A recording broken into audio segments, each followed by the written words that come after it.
Bu hikoya menga bakla ta'sir qildi.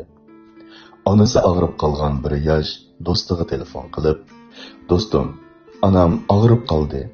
Yanimda dori olgudek pulim yo'q", dedi. Do'sti uningga, "Menga soat 5lardan keyin telefon qilgin do'stim", deb telefonni qo'yib etdi. Haliqi yosh do'stining degani bo'yicha soat 5dan keyin qayta telefon qildi. Lekin bu chaqda uning telefoni etiklik edi. U qayta telefon qilgan bo'lsa-mu, foydasi bo'lmadi. Oxiri uningga telefon qilaverishdan zerikib, dori setib olgudek qarz berib turadigan birsini izlashga boshladi. Afsus, uningga qarz beradigan birarsi chiqmadi. Shuning bilan u shuncha kang dunyo o'ziga tor kelayotgandek, dunyo uni sig'dirmayotgandek tuyuldi. Onasining kesili uchun qattiq qayg'urdi. Do'stining qilganlari uningga texmo eg'ir kelyotdi. Shu topda u nima qilarini bilmaydi.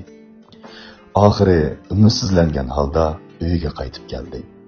Uyiga kirib qarasa, kasal onasi uxlayotgan bo'lib, chiroyidan bir xil orom baxshlik chiqib turardi. Yanida bir bo'loq dorimi bor edi.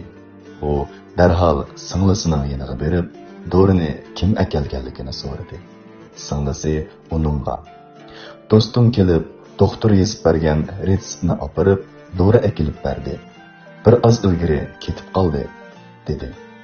Bu gapni anglab, uning ko'zlaridan xushallik yoshlari to'kilishga boshladi.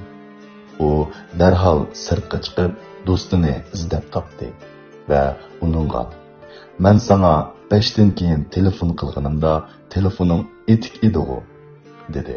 Do'sti uningga, "Men telefonni setib etib, uning puliga onamizga dori setib oldim", deb javob berdi.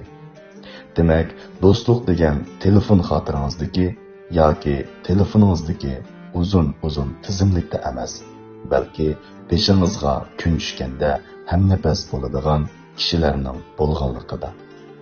Haqiqiy do'st sizni deb o'zining manfaatini qurbon qilolmaydi. Do'st degan mushundoq bo'lsa. Bugungi mazmunni yoqtirgan bo'lsangiz, ostidagi "Saykan" degan xatni bosib qo'ying.